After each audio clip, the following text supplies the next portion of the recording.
Girl, pahinga kaya muna. Bakit? Ano ka ba? Carry ko pa. Anong Kerry? Ngayon na nga lang kami naging magkaibigan ni Kidlat. Tapos magagalit pa siya sa akin dahil pinabayaan kita. Ba't naman magagalit sa'yo yun? Naimarites na kaya sa akin. Sweet-sweetan kayo sa ospital. Shoo! Siyempre, nag-alala lang yun. Ano ba? Hindi na uso yun, no? Kung masaya ka, ipakita mo. Ano ba? Ano bang pumitigil sa'yo? Siyempre, guilty pa rin ako dun sa mga nangyari. Naalala ko pa rin si Chelsea. Alam naman nating lahat na si Chelsea ay parang anghel na sa kabaitan. Pero siya yung tipo na hindi gugustuhin maging forever guilty kayo ni Kidlat. Diba? Saka, dapat i-enjoy nyo na yan kung anong meron kayo.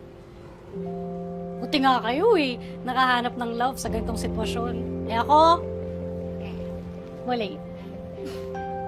Okay ka lang naman. Oo, no? Carry lang. Narealize ko na dapat mag-focus muna ako sa sarili ko. Self-love.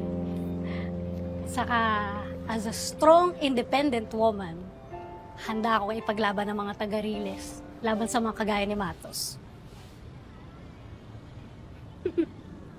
Alam mo, proud ako sa'yo. Ako din. No? Ako nga ako. Talaga. Oh, thank you, Missy. Pahinga ka na, ha? Kaya pa, mga ano. Maya, sabi ni Kidlat, ay, ginagawa. Kaya pa nila o kaya pa ba? Hindi na. Inatid na kita kay na Imahana. Okay pa kayo. Ano yung sweet hospital? Ano na yun? Kwento mo lang sa akin. Ano yan? Boss,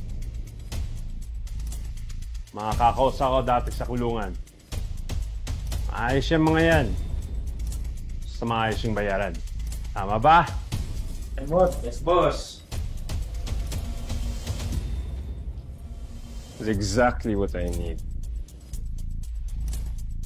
Kayo ang dapat makita ni Nakidlat.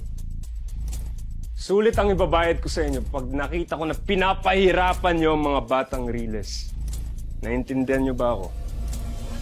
Naintindihan niyo ba ako? Yes, boss!